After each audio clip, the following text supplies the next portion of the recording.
Okay. On to Hugo Vera. Look at situations positively. When changing a tire, make sure to tighten the bolts in a starfish pattern. Really? I'll navigate to Hugo's dad book page and type out a message.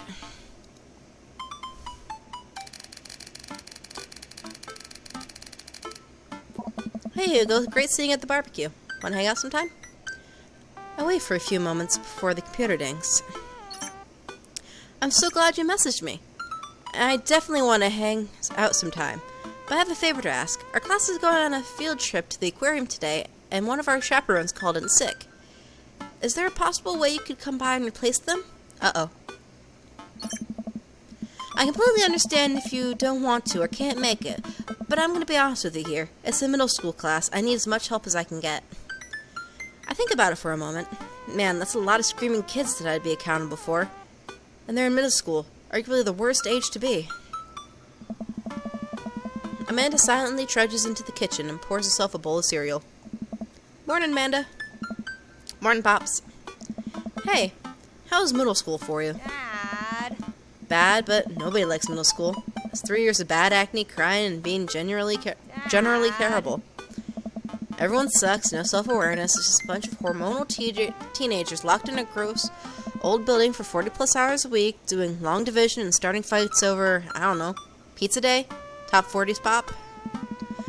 Middle schoolers should be avoided at all costs. What was your middle school experience like?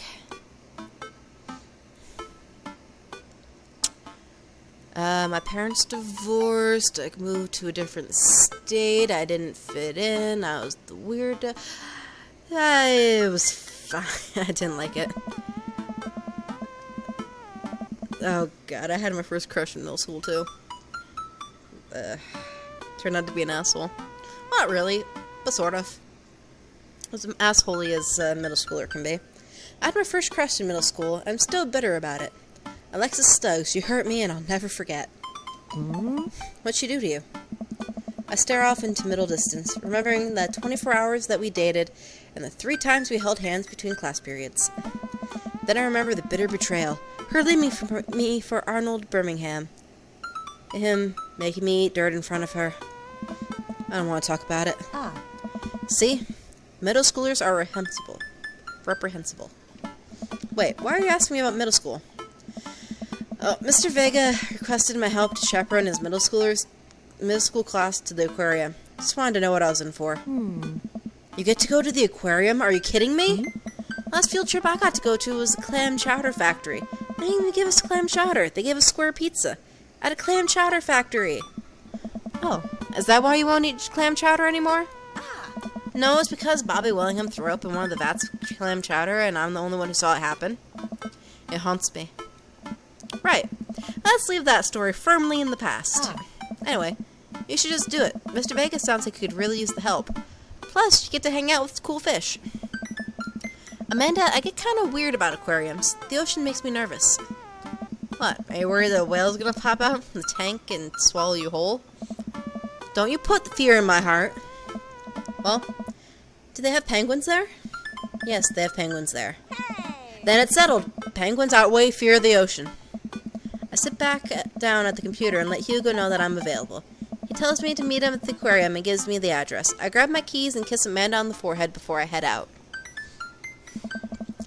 I arrive at the aquarium to find the school bus has beaten me there. Preteens huddle around their teachers in small groups, yelling at each other and goofing off. Every teacher looks like they're at their wits' end. I don't know. Hugo jogs up to me, looking frazzled. I'm so glad you're here. Hugo! It's been a debacle all morning. We're short-handed and most of the kids won't stop screaming, and I'm sure you know is the cause with all middle schoolers. I lived through Amanda at 12. I'm all too familiar. Great. Well, it's you and me chaperoning a group of 10 kids. They're over here. Hugo walks me over to the gaggle of preteens who are sitting on the ground playing with their phones.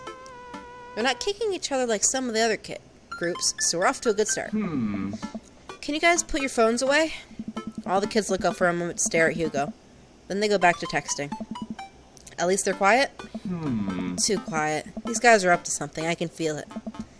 There's no way. They're too busy thinking about not getting food stuck in their braces to pull any stunts. It's middle school, after all. We'll see. I want to go to the aquarium. Shark. Shark. Last time I went to the aquarium was quite a few years ago, actually. I should go more.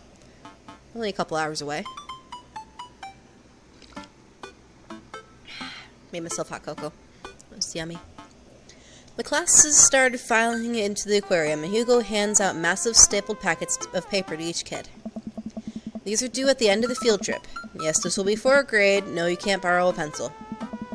The kids collectively groan and grab the sheets from Hugo. What's in the packet? Honestly, it is busy work so that the teachers can have a moment's reprieve.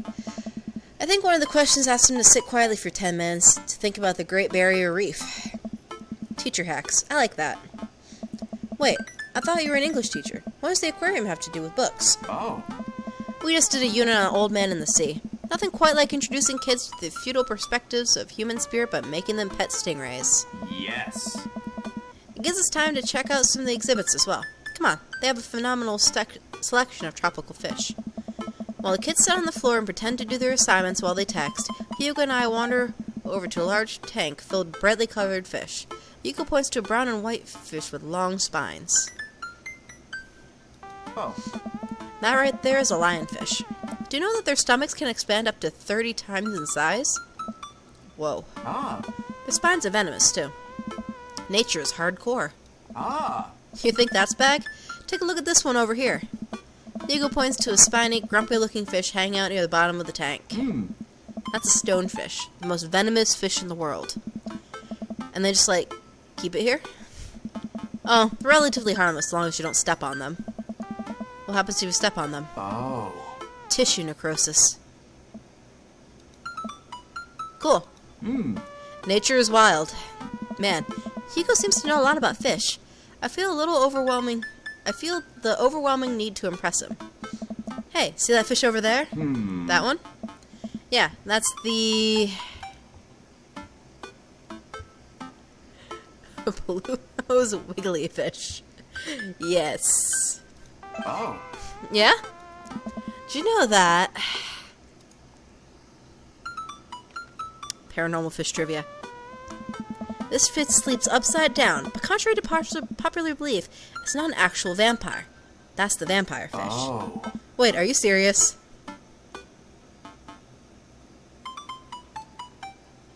Absolutely not. I'm playing it for the gag here. Yes. Good one. We lead the kids to another room. Sharks, sea turtles, eels, and other marine life swim around the massive floor-to-ceiling aquarium. The kids begin trying to take selfies with the sharks. Hugo leaves my side to separate two kids who are fighting over a Capri Sun. I look around the room, reading tiny little blurbs about different fish swimming inside the enclosure. After a while, I look around and see Hugo again. He's gazing up at the aquarium in a childlike wonder. The ripples of the water cast blue, moving shadows across his face. For someone surrounded by angry, hormonal preteens, he looked completely peaceful. He looks really cute in this light. I hope he doesn't notice me staring. Wow. I walk over to join him. Beautiful, isn't it? We can learn a great deal from Mother Ocean. A great many mysteries lie in the ocean. It truly is fascinating to be able to observe it in a setting such as this. That's a very astute point, Jared.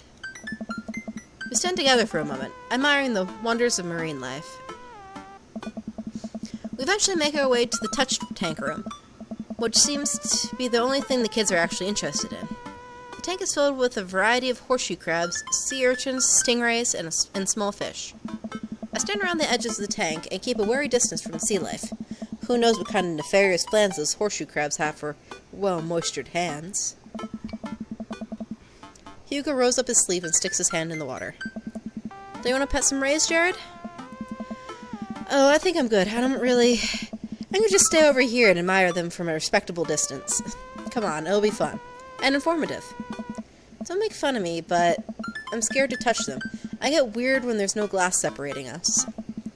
I don't know what any things are, but I get the feeling they will probably bite me and my delicious hands if given the chance. Nothing in this tank can hurt you. Stingrays have had their barbs removed, the horseshoe crabs only eat little clams, and the anemones are perfectly safe to touch. Enemies.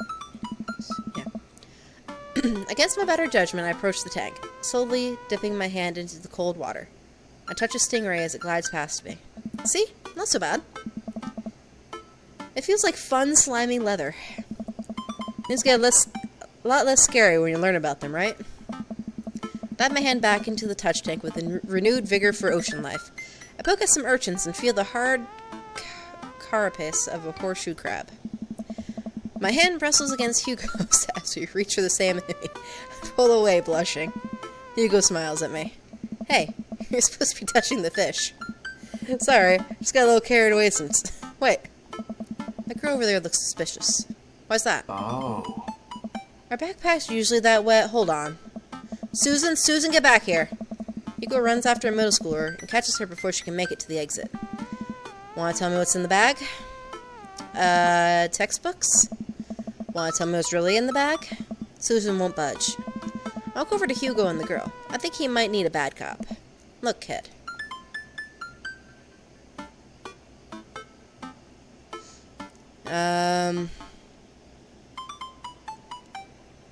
Can't be too stern with the kid.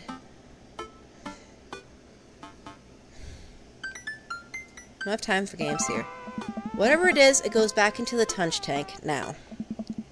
You're not a teacher. You can't tell me what to do. Ah. Yes, well, I am.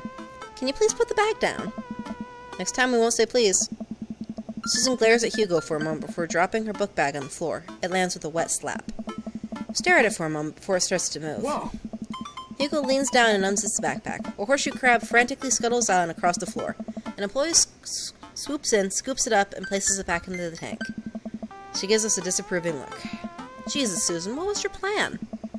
I was trying to free him. To where? Outside? Where he was gonna die? Susan, go back to your group. We'll discuss this later. Yeah, and here's where we can see him. Susan sulks off, leaving me alone with Hugo. Gives me a pat on the shoulder. Oh. Middle schoolers with sticky hands. I doubt that's the first time that's happened here. Or the last. In the next room, we see a variety of smaller tanks, sea urchins, tiny fish, and a rainbow of beautiful underwater plant life surround us. Oh. Look over here. Hugo points to some horseshoes gathered at the bottom of a tank. One of them is in the middle of giving birth. That's actually the male seahorse. Sort of takes fatherhood to a new level, doesn't it? Hey kids, come check this out. There's a male seahorse giving birth. A low murmur from the students. They just jump back on their phones. Hey. Fun fact, male seahorses can even give birth and then they get pregnant the same day. Man, I thought we had a herd. Ah. I wonder if they have to deal with your kids' awkward teenage years too. All however many thousands of them. You seem to know a lot about marine life, Hugo. Yes. It's not really my specialty. I do make a point to learn as much as possible whenever I can. I think that learning shouldn't end when you leave school. We should challenge ourselves to find out more about the things we don't understand every day of our lives. Because if you stop learning, I don't think you'll ever be able to grow or change as a person. Good point. But I still don't trust the ocean. We'll get there. We finally make our way over to my favorite part of the tour, the Arctic exhibit. Do we get to see the penguins? Hey.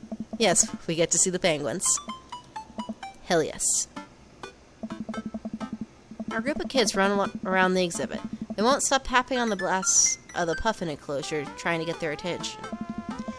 For at least a few minutes, teachers, chaperones, and students alike seem to be having a great time. Why was I so worried about this? This isn't too bad. What? Hugo suddenly grabs my arm. Oh my god, there's a student in the penguin enclosure.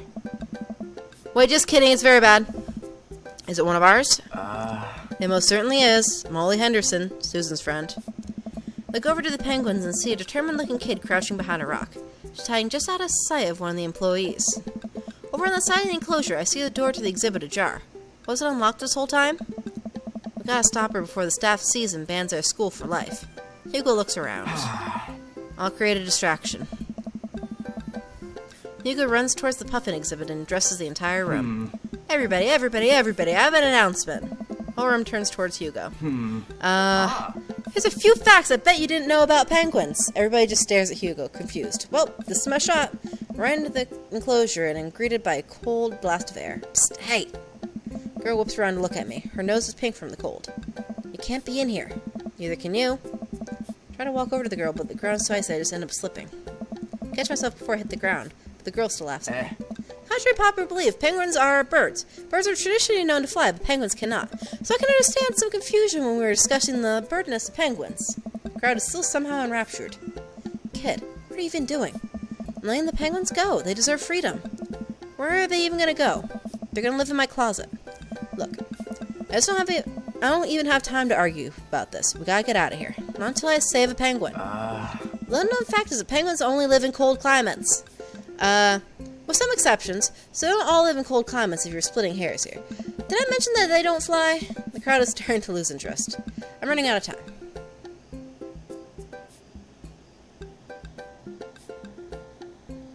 Try to relate to her. Think back to the time I released all the feeder mouse from the pet store. It was a disaster.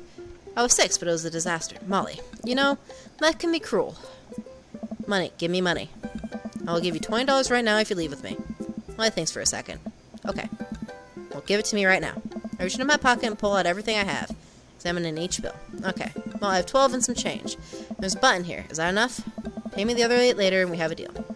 Move to shake on our agreement before I suddenly realize there's a wave of penguins on the way out of the enclosure. We have to stop. We have to block these birds. Oh god, this is gonna be a minigame. How do I? That bird.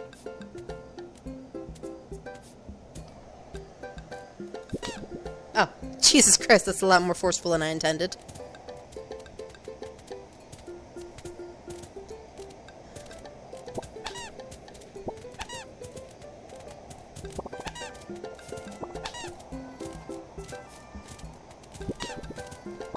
No, no, no, no, no, no, no, no, no, no, no. Shit. Shit, shit, shit. Back, back, back, back, back, back, back, back, back, back, back.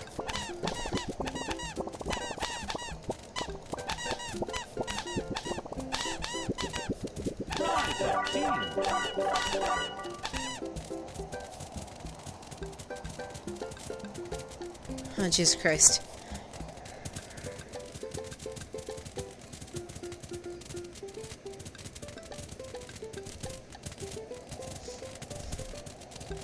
Well, hopefully that's not too bad.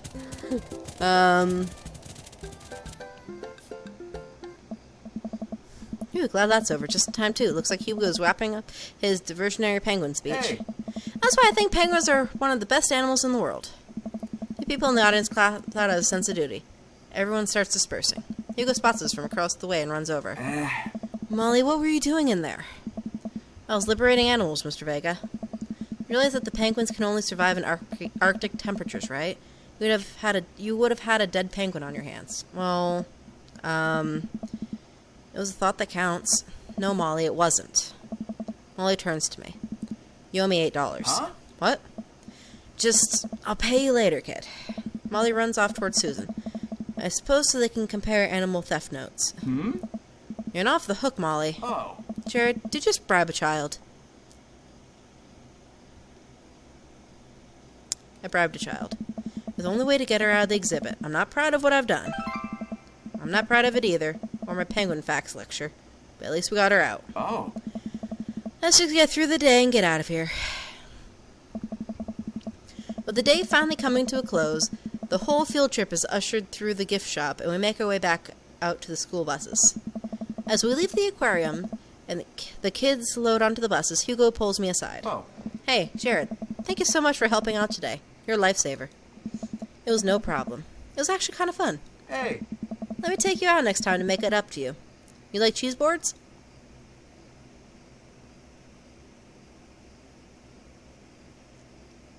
Love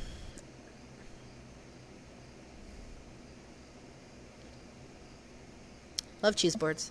Great. Well, gotta make sure the kids don't steal anything else. See you around. All consigned to find the house empty. Wonder where the panda's at. Before I know it, Amanda pops through the front door. What you up to tonight? Just doing some homework. How was the aquarium? It was an adventure. Some kid tried to steal a penguin. Ugh. We've all been there. I had to run in and grab her before any of the employees saw. Yeah. You gotta go into the penguin enclosure? Did you steal a penguin for us? Amanda, no penguins were stolen thanks to the valiant efforts of myself and Mr. Vega. It's nice getting to spend time with Hugo, though. Ah. I'm surprised he helped complete a covert op. He's usually kind of what? Ah. Kind of a stick in the mud? It's actually pretty cool. I had a good time with him. Alright, too much adventure for me today. I'm gonna go rest my eyes. Oh. You mean take a nap? There's a difference. You'll learn when you become a father.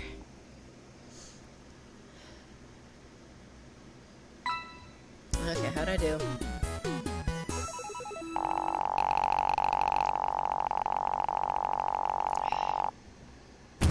Oh, hey, that's JK good. rolling with delight. Oh god, I love these puns. Okay, so that was a good date. Welcome. You've got Dad. Alright, let's go to Joseph.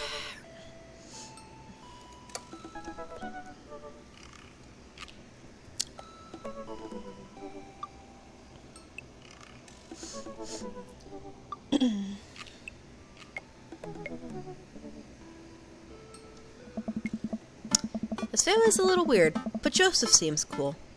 I should take him up on his offer to hang out. Wait. How do I hang out with a priest? I don't go to church. Should I be Jesus-y? I imagine Joseph's family staring at me as I fumble through some sort of prayer attempt. Maybe not too Jesus-y. A light smattering of Jesus. Will they want me to pray? Is he going to pray at me? Do I have to pray at him? Talking to Joseph, huh? Gah! Amanda, how many times have I told you not to sneak up on me like that? I selectively ignore it every time you do, Pops. Amanda looks over my shoulder at the screen. Joseph can't read your mind, you know. If you want to talk, just message him.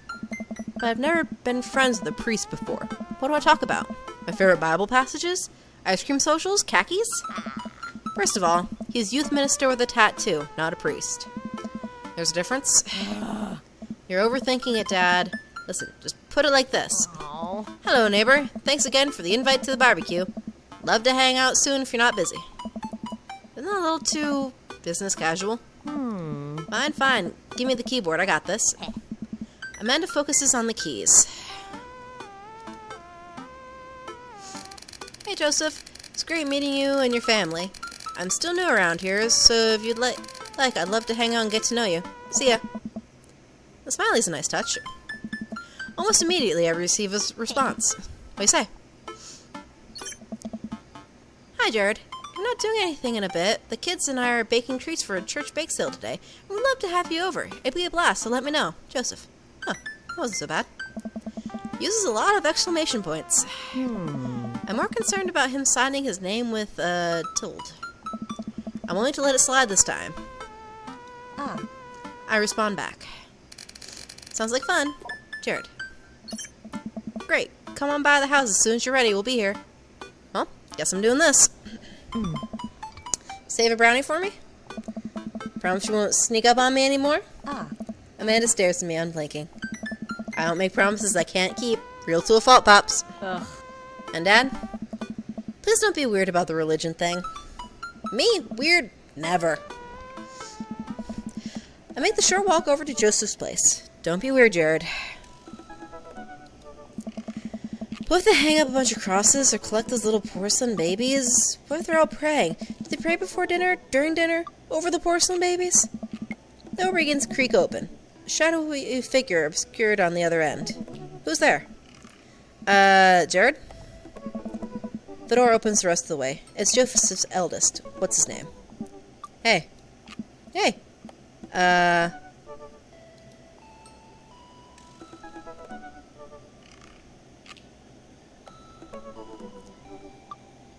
Shit. I'm gonna say it's Christian.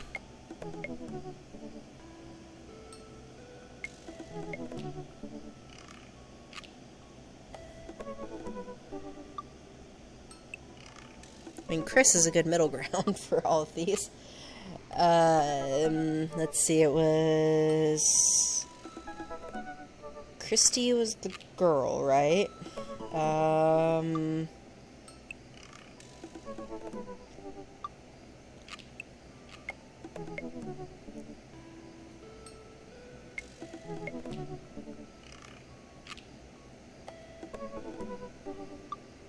I'm thinking way too hard about what this kid's name is.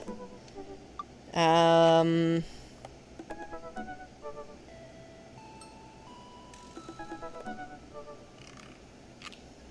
think Christian's actually the twin.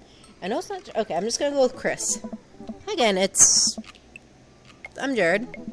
I know what your name is. Oh yeah, we met at the barbecue. How's the, Please don't say it. Jesus. Chris blinks slowly. Maybe you didn't hear that. You're weird. Is your dad... Before I finish, Chris walks into the adjacent room, leaving me in front of the open doorway. Oh? This is a great first impression. For a moment, I wonder if I should go in, further subjecting Joseph's family to my winning attitude and artful charisma. Mercifully, Joseph peeks his head around the corner. Oh. Jared, you made it! Joseph approaches with his arms wide. I'm so glad you could come by. Are you ready to bake? I am not. I'm as ready as I'll ever be. That's the kind of semi-confidence I like to see in a baking assistant. Come on in. Yeah. Joseph leaves me in a bright, spacious home full of nautical knickknacks. This isn't what I imagined at all. It's actually pretty charming. Yeah. I believe you met Chris, who left you outside. Chris? Are you going to apologize? Oh, right, sorry. I'm trying to make eye contact with Chris, but he keeps looking away. He must be really shy. That's alright. Next time, just be a little more inviting to our guests, okay? Sure. Chris seems to relish the chance to escape the conversation and quickly vanishes into his room. Joseph turns to me apologetically. Don't take it personally. Chris likes to keep to himself. I mean, we didn't start off on the best foot in the world. Plus, being the eldest in the family can't be easy.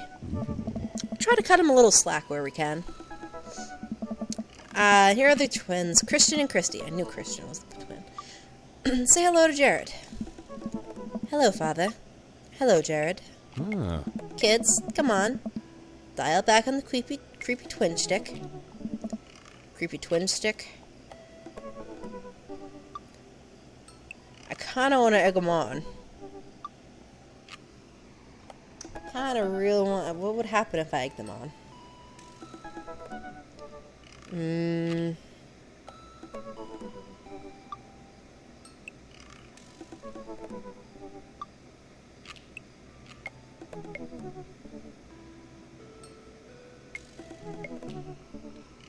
Yeah, we should just get to baking then.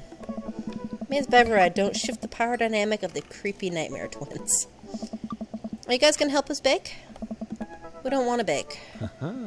Well, okay, what do you want to do? We have to perform surgery. Guys, we've been over this. Please stop cutting open your toys. Right. Christian and Christy run out of the room, giggling. After a second of relative silence, Joseph turns to me, grinning sheepishly. You ever have more than one kid, Jared? Nope. You should try it. Lawrence of Arabia.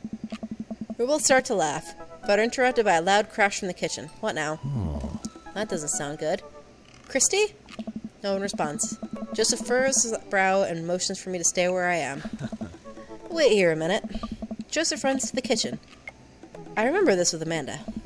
Half of fatherhood is trying to keep your kids from finding creative ways to kill themselves. He's got 4. Talk about worry. Take a seat on his surprisingly pristine couch and twiddle my thumbs.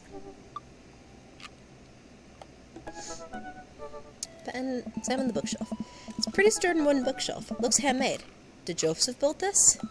There's a big stack of what looks like travel magazines. Hyenas of the Serengeti, the underwater mysteries of the Antarctic, and on and on.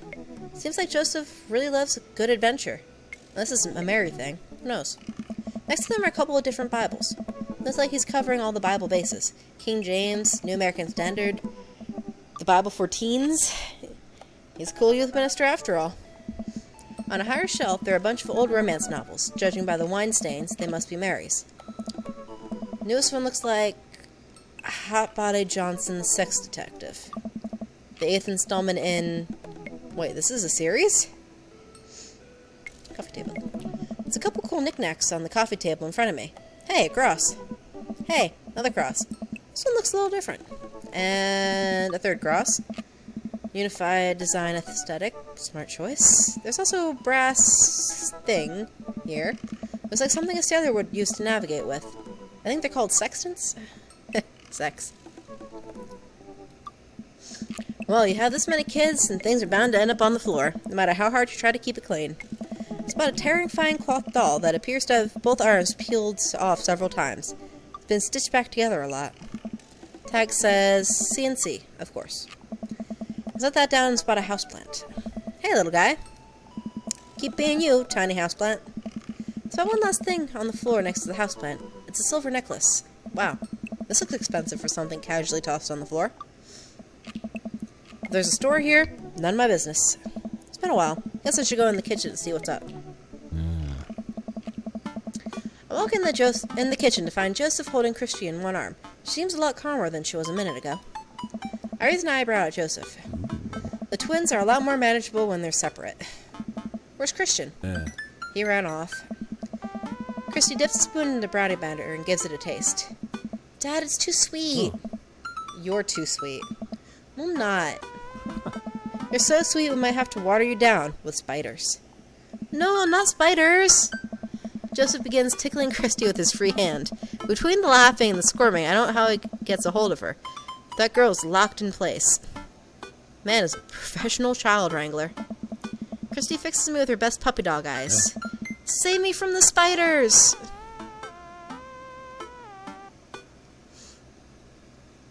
Spoon duel the Spider King. I grab a wooden spoon and point it to Joseph's direction. Unhand her, foul beast. Okay, Jared the Valiant. Let's see what you've got.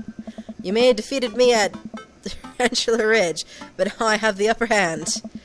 Joseph gently puts Christy down behind him. Have you come to squash me, knight? Or have you merely fallen into my web? I'm no mere fly, Spider King. Now on guard! For a minute or so, Joseph and I mock duel with the two dumbest-looking spoons in the room. Eventually, I strike a killing blow in the invisible heart between his arms and his body, and Joseph recoils in horror. Norm MacDonald! Blast! I am defeated! You could never best be, Spider King, for I have the power of... Sneak a taste from the brownie batter. The magic... Oh man, that is way too sweet. Yeah. Christian begins jumping up and down excitedly. My hero! Christy hugs my leg before making a surprisingly fast exit. Oh, yeah. Hey, wait! Do you want to break boundaries with us? Christy hesitates, then shakes her head no again. Sparkle Pony. Sparkle Pony? Joseph looks confused. You don't want to bake with Dad now. You want to play with Sparkle Pony? Yes. Okay, go. Before Joseph can even finish the sentence, Christy is out the door and down the hall. Ahead. Joseph sighs deeply as he stares into the chocolate batter. He tastes it again, face twisting. And that's still way too sweet. So what made that crash? Egg beaters on the linoleum floor. It's my new techno single. Still haven't thought of a B-side. Now we're both looking into the batter. It's got a sickly sheen of sugar and chocolate candies throughout. I have a feeling Christy had something to do with that. Hey. We need a fresh start. Oh, yeah. Like I said, I'm not really a baker, but... Yeah. Don't even sweat it. The bag came with instructions that have mysteriously vanished along with my daughter. So we'll probably be fine. Probably. Yeah. Yeah, probably. Certainly looks confident. Alright, Jared. You baked a cake from a box before, once. How hard could this be? Oh. Now grab a spoon and get ready to rock. Mario Batoli, save me. Just as I set to work, cracking eggs and mixing the things... and then pouring the things according to how we assumed the back of the box would tell us to. Things go according to plan, and soon enough we had a solid batch of brownies. Yeah. Phew. Wait. Joseph has a little dot of batter on his nose. Oh. Wow, Jared. Way to use those dad skills. Bet you've baked a few box mixes in your time. His nose. Joseph. Oh. All I have to do is bring these to the bake sale and voila, duty done. Now let me find Christy. Keep your eye out for a pony that sparkles. Joseph, hold still. What? Thumb in position and got it. Yeah. Joseph's eyes go wide as a wipe looks out of his nose. Is he blushing? Oh, thanks. No problem. Less than a second, I've licked the batter off my finger. It's really good batter. Yeah. Cat, what are you doing over there? Get off of the DVD. 1 second. Max, down.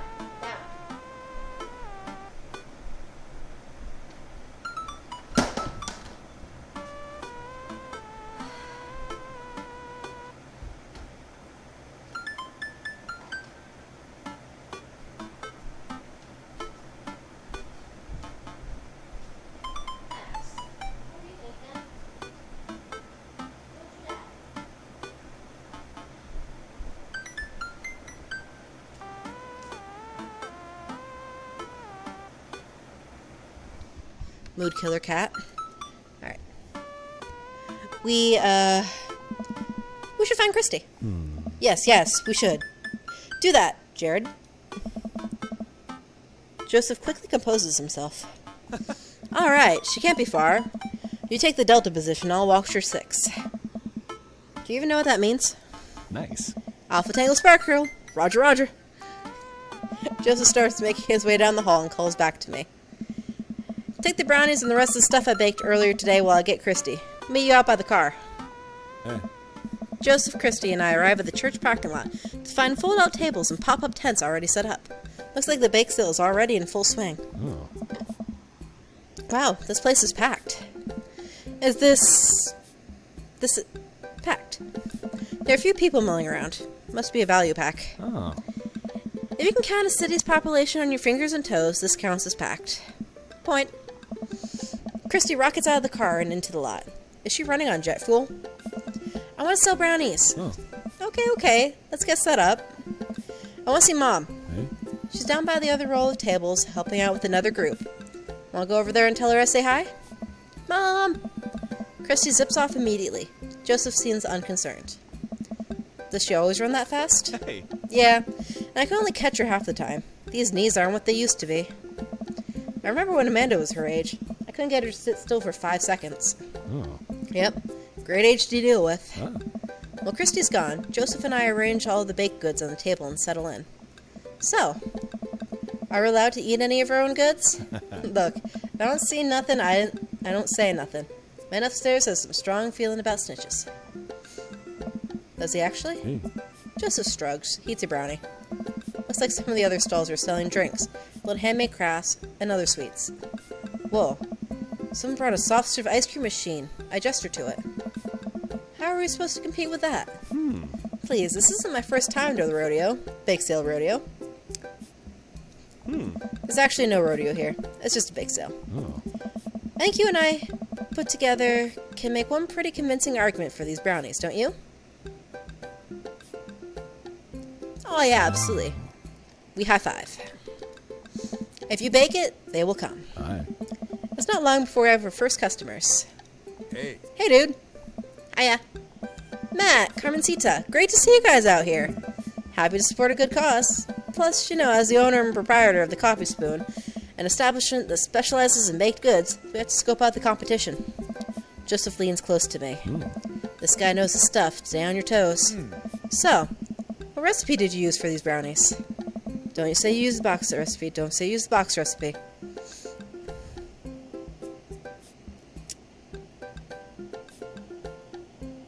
Just like how Nana used to make. Let me tell you a story, Matt. The way they made brownies in the old country, yeah, is all thanks to Grandma Lance. Oh. Travelers from far and wide would make a pilgrimage to her sleepy little town simply to be amazed by her masterful use of chocolate. And all that knowledge, all that experience, it was passed on to me. Sure. Joseph leans over against me. Oh. That was bad. Lying is literally one of the things we try not to do. Hey. Alright. We'll take 2. Actually, we'll take 3. Ring them up and high-five Joseph as our happy customers walk away. See? Not so hard. Yeah. I'm hot off the good feelings from last sale. Who's next? We sell brownies to a bunch of people I don't recognize, but we clearly know Joseph. Eventually, another familiar face pops up. Jared! It's Brian. Close enough. Can we interest you two in any of our fine sweets and treats? You sure can. I bet I could eat 10 brownies. Must resist urge to be competitive.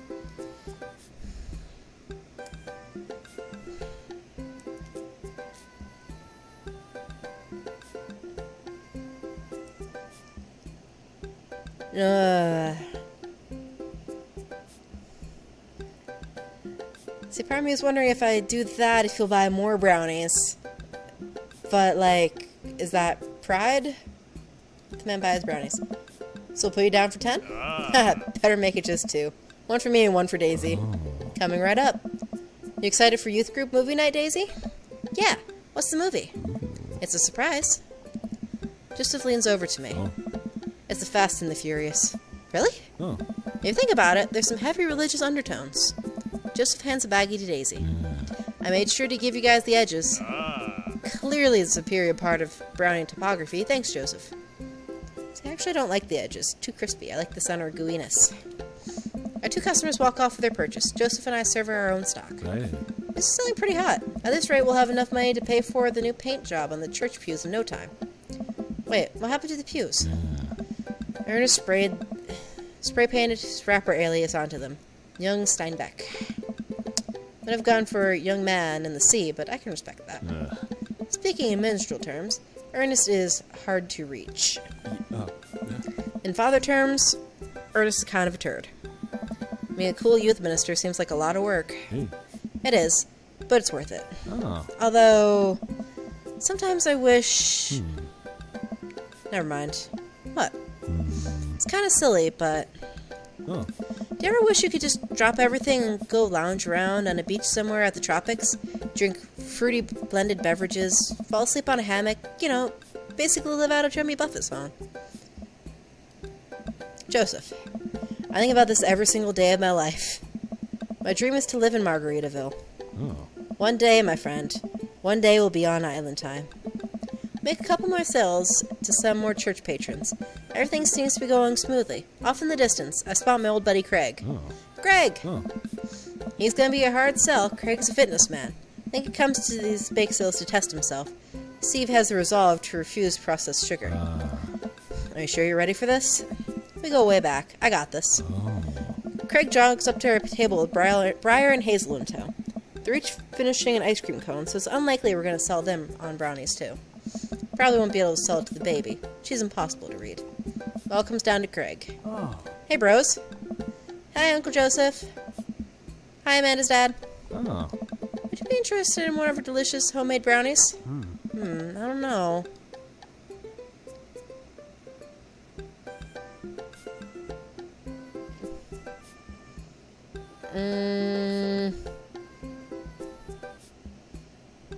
That's probably a sin too.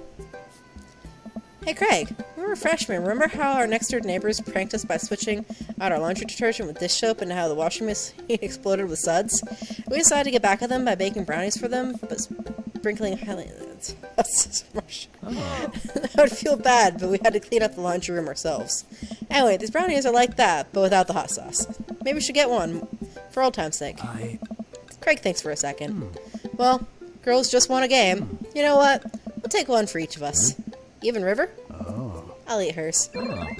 You've got yourself a deal. The day winds down and we're pretty much out of items to sell. Everyone starts packing up. Christy eventually comes back and immediately falls asleep in Joseph's folding chair. Box mix, huh? Mary saunters up to us. It looks like she'd rather be anywhere else than here. Oh, hi, honey. Yep, they're selling like hotcakes, which is... Actually, they're just brownies. Cute. And boring, and safe. Hi, Mary. Mary's eyes dart over to me. What's the rookie doing here? I was just hoping to introduce Jared to the rest of the community. Get a load of this freak show? What? Hey. Word folk is all. Holier-than-thou types. Don't you think, Jared? Mary. Come on. Let the kid answer the question. They seem nice. Those seem like they're really excited to help out the church. That's pretty cool, I guess. Mary, can we talk about this later? Ugh. Oh, am I embarrassing you in front of your new friend? Joseph doesn't respond, trying his hardest to keep his cool. Can we please talk about this later? Sure thing, honey bear. Mary turns her attention to me. Hand over the cash. Hey. Jesus, I'm not trying to rob you. I'm in charge of the funds here. I hand over the cash we've made. It feels like a hefty wad, if I may so say myself. Thanks. Hey. Now give me your wallet. What? Give me your wallet. You think this church is gonna fix itself? Oh. Mary. I'm kidding. Sorry, I'll work out the whole pretending to be happy thing. Mary leans in and whispers to me. He's really good at it. Mary walks off without saying goodbye. Yeesh. I'm really sorry about that. You okay? She really likes pushing your buttons, huh? Yeah. Joseph shrugs. Oh. No marriage is perfect. Ready to head out? Joseph and I load the folding tables back into my car. Christy nods off the moment Joseph straps her in the car seat. Yeah. I drop Joseph off in front of his house. A small yawn sneaks out of me. Looks like I tuckered you out, huh? I'm a sleepy dad. Think I might finally be crashing from all the sugar. I won't keep you up then. Oh. Thanks for helping me out today. Happy to do it. Also happy to eat brownies. Well, next time I promise we'll do something a bit more exciting and a bit less free labor. And I'm very sorry about the whole thing with Mary. Shouldn't have had to see that. That's fine, really. I know, but first hangout domestic problems aren't a good look. You barely know me. Let me make it up to you next time. It won't be Margaritaville, but we'll do something fun. Promise. I smile. I'd like that. Yeah. Oh, and one last thing. Joseph tosses a cling-wrapped brownie through the window. Hits me in the face, but I'm able to catch it. Oh. It's the last one. You earned it. Joseph, please don't leave me alone with this brownie. Nope, too late. I'm already walking away. But, Good one. bye! Joseph walks up to his home. He waves at me before carrying Christy inside. Well, looks like it's just you and me, Brownie. Save the brownie for later. Pocket the brownie. Might come in handy down the road. I step inside to find Amanda doing homework on the couch. Hey, Father Unit. Hey, child that I'm required by law to care for. How's homework? It's really fun and educational. Really? How long have you known me for? Right. How's the bake sale? Good. I think I really could have made a laugh at myself as a brownie salesman. Glad to hear it. So what? Were there any extra brownies, or did you maybe sneak one, or think for a moment and realize I still had the brownie that Joseph gave me? So it'd probably do better in someone else's stomach than mine. This is exactly why I wanted to keep the brownie. Give it to Amanda. Heads up! Whoa. Wait. I hurl the brownie towards Amanda. It hits the wall behind her and falls on the ground.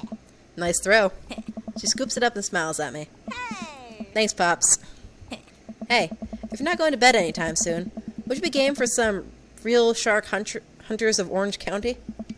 I thought the last hunter got eaten by a shark. He did. I sit down next to her and cozy up with a blanket. Awesome.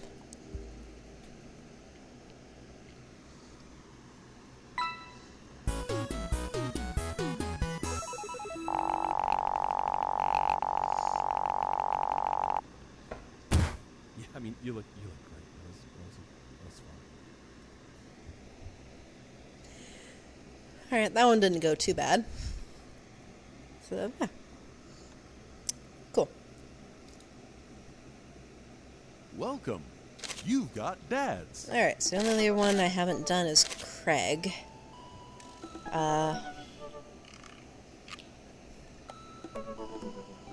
Like I said, I've seen all of Craig, so I'm not going to do Craig's thing. At least not on camera. Maybe I'll do it in my spare time just to even them out. Plus it's hard since it's an odd number. It's been nice being able to do 2 dates in one session with, you know. Yeah. So I'll leave this episode here. It is now midnight. I might sleep. Or I might not. Probably not. I don't sleep. See you soon.